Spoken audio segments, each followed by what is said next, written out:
In today's video, I'm going to teach you how to make your n8n workflow active.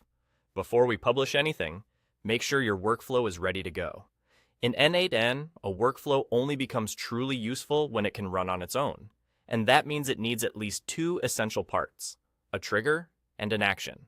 The trigger is what starts the workflow, like a webhook being called, a schedule hitting a specific time, or an event coming from an app integration. The action is what happens after the trigger fires, such as sending a message, creating a record, or transforming data. If either of these pieces is missing, the workflow can't be activated, so double check that you have both in place and connected. It also helps to give your nodes clear names so you can quickly recognize what each part does. Once your workflow is set, open it in the workflow editor. In the top right corner, you'll see the Publish button. This is your switch from building mode to live mode. Go ahead and click Publish. You'll be prompted to give your workflow a name.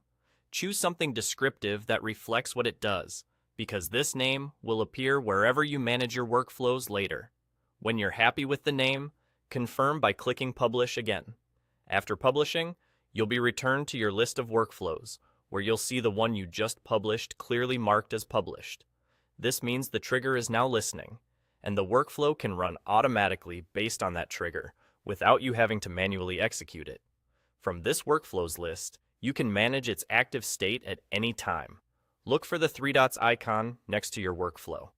Clicking that opens the options menu where you can publish or unpublish whenever you need.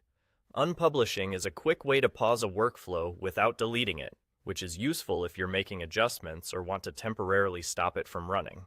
When you're ready, use the same menu to publish it again and restore its active state. A couple of quick tips as you work. If you don't see the publish option, make sure your workflow includes both a trigger and an action. And if you update a published workflow, be aware that some changes may require republishing for them to take effect, so it's a good habit to check its status after edits. That's all there is to it.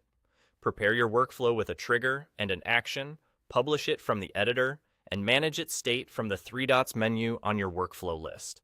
Now your automation is live and ready to run.